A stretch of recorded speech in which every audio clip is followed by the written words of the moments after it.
బందీలను విడుదల చేసిన హమాస్ 4 మృతదేహాలు అప్పగింత 1900 మందికి పైగా పాలస్తీనా ఖైదీలను విడిచిపెట్టిన ఇజ్రాయెల్ గాజా యుద్ధం ముగిసిందన్న ట్రంప్ ఇజ్రాయెల్ పార్లమెంట్లో ప్రసంగం అమెరికా అధ్యక్షుడికి తమ దేశ అత్యున్నత పురస్కారాలు ప్రకటించిన ఇజ్రాయెల్ ఈజిప్టు 2 ఏళ్లుగా అగ్నిగుండంలో రగిలిన పశ్చిమాసియాలో శాంతి పవనాలు వీయడం మొదలైంది పరస్పర భీకర దాడులతో నెత్తుటేర్లు పారిన ఇజ్రాయెల్ గాజాల్లో కొంగొత్త ఆశలు ఊసులాడుతున్నాయి దాదాపుగా 2 ఏళ్లుగా హమాస్ చెరలో ఉన్న 20 మంది ఇజ్రాయలీ బందీలు ఎట్టకేలకు స్వేచ్ఛా వాయువులు పీల్చుకున్నారు అమెరికా అధ్యక్షుడు డొనాల్డ్ ట్రంప్ 20 సూత్రాల శాంతి ప్రణాళిక తొలి దశలో భాగంగా వీళ్ళని గాజాలో సోమవారం రెడ్ క్రాస్ హమాస్ అప్పగించింది అనంతరం రెడ్ క్రాస్ వీళ్ళని ఇజ్రాయెల్ సైన్యానికి బదిలీ చేసింది ప్రతిగా ఇజ్రాయెల్ కూడా 1900 మందికి పైగా పాలస్తీనా ఖైదీలను విడుదల చేసింది ఈ ఘటన పశ్చిమాసియాలో చరిత్రాత్మక నవోదయంగా అమెరికా అధ్యక్షుడు డొనాల్డ్ ట్రంప్ అభివర్ణించారు బందీలు ఖైదీలు విడుదల వేళ ఆయన ఇజ్రాయెల్ని చేరుకుని ఆ దేశ పార్లమెంట్ ఉద్దేశించి ప్రసంగించారు ఆకాశం నిర్మలంగా ఉంది తుపాకులు మోగబోయాయి సైరన్ లాగిపోయాయి ఎట్టకేలకు ప్రశాంతంగా ఉన్న పవిత్ర భూమిలో సూర్యుడు ఉదయించాడని పేర్కొన్నారు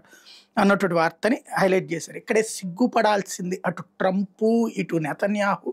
టోటల్ ప్రపంచం సిగ్గుపడాల్సింది ఏంటంటే ఉగ్రవాదులతో కాంప్రమైజ్ అన్నటువంటిది చివరికి 45 మంది ఖైదీలలో 20 మంది మగవాళ్ళని విడిచిపెట్టారు 25 మంది మహిళలు వాళ్ళని ఏం చేశారు అన్నది కూడా తేల్చలేదు అంత నీచాతి నీచులకి లొంగిపోయి ఇక చివరికి ప్రపంచంలో తీవ్రవాదానికి కూడా బ్రతకగలదు అమెరికా లాంటిది కూడా